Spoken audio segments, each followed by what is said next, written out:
Viral ang mga kamote rider na nag-ala Superman sa Commonwealth. Bukod sa delikadong asta, wala rin silang suot na helmet. Narito ang Express Report. Road trip sa Commonwealth Avenue. Harurot kung harurot ang mga kamote rider na yan. Walang helmet at nakadapa pa habang nagmamaneho. Superman yarn? Ang isang rider naka-t-shirt lang habang ang isa naka-hoodie. Kuha ang viral video sa Quezon City. Napanood ng Traffic Enforcement Unit ng Quezon City Police ang video at agad nilang hinanap ang mga kamote rider.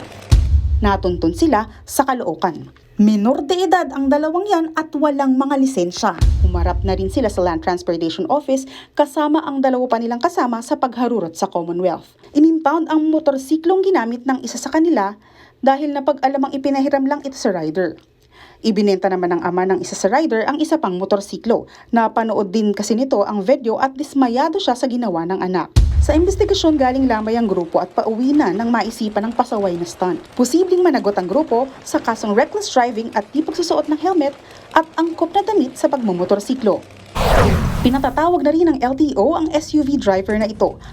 Nambato ng kape ang galit na driver dahil lang daw nasingitan siya. Ayon sa LTO, maaaring managot sa obstruction of traffic at ituring na improper person to operate a motor vehicle ang SUV driver. Sinuspindi na rin ng 70 araw ang kanyang lisensya. Kailangan niya ring ibigay sa LTO ang lisensya sa araw ng pagdinig na itinakda sa February 4. Nagbabalita mula sa Frontline, Ana Cruz, News 5. Mga kapatid, Nikki de Guzman po. Para sa pasada ng mga rumaratsyadang balita, mag-follow at mag-subscribe na sa social media pages ng News 5.